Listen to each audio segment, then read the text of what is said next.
नई कहानी सुनने के लिए सब्सक्राइब करें मेरे चैनल को। आज हमने ट्राई किया है समथिंग न्यू और लाए हैं चाणक्य की कहानी आप सभी के लिए। सबसे पहले स्वागत करती हूँ आप सभी का हिंदी कहानियाँ चैनल में और मैं हूँ तृप्ति। आज की हमारी कहानी का टाइटल है चाणक्य की चतुराई। एक बार की बात है, राजा चंद्रगुप्त मौर्य के दरबार में एक बूढ़ा किसान रोता रोता आया और बोला, महाराज, मैं तो लुट गया, बर्बाद हो गया। मेरा मित्र मेरा सारा जमा धन हड़प गया। तब सम्राट चंद्रगुप्त बोले, साफ साफ बोलो, क्या बात है? तब किसान कहने लगा, महाराज, मैं एक गरीब किसान हूँ। मेरा नाम रामदास है। कुछ समय पूर्व मैं तीर्थ यात्रा पर निकला था। जाते समय मैं अपना सारा जमा धन अपने मित्र के पास रख कर गया था। मैंने कहा था कि तीर्थ यात्रा से लौटने पर ले लूँगा, परंतु अब वापस आने पर मेरा वह मित्र मुझे पहचानता भी नहीं। कहता है, कौन सा धन, कैसा धन? मैंने तो तुम्हें पहले कभी देखा ही नहीं। महाराज, मैं क्या करूं? मेरे साथ न्याय कीजिए। चंद्रगुप्त ने पूछा, तुम्हारा कितना धन था? किसान बोला, महाराज, 5,000 सिक्के। तब चंद्रगुप्त ने पूछा कि क्या तुमने अपने मित्र से लेन देन के बारे में कोई लिखा पढ़ी की थी? क्या तुम्हारा कोई गवाह है? किसान ने सर झुकाकर बोला, महाराज, मैं अपने मित्र पर बहुत अधिक विश्वास करता था, इसीलिए कोई लिखा पढ़ी नहीं की। मंदिर के बाहर उस स्थान पर दोपहर में कोई आता जाता भी नहीं था, अतः मुझे धन देते हुए और मेरे मित्र को धन लेते हुए हमें किसी ने भी नहीं देखा। चंद्रगुप्त ने आज्ञा दी कि किसान के मित्र को बुलाया जाए।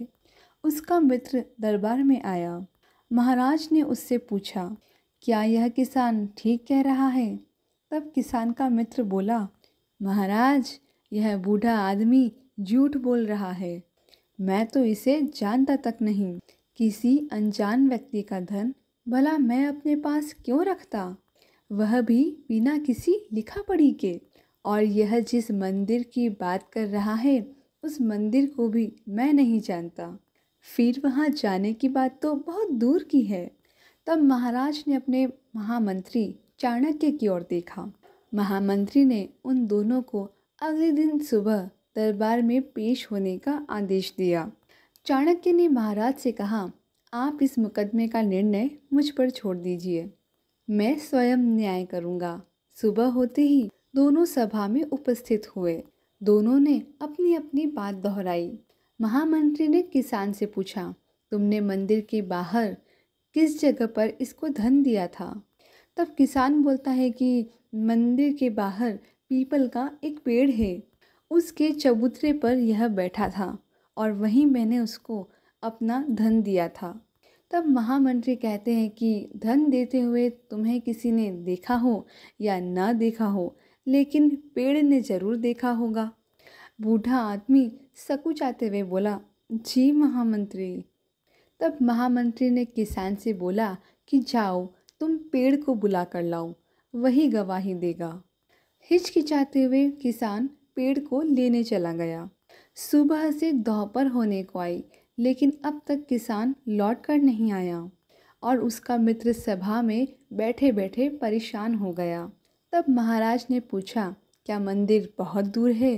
बूढ़ा आदमी अभी तक नहीं आया। भूख और प्यास से परेशान किसान का मित्र बोला, महाराज, मंदिर तो कोई ज़्यादा दूर नहीं है। मैं इतनी देर में मंदिर तक के 20 चक्कर लगा सकता था, लेकिन वो बूढ़ा आदमी गया हो तब ना।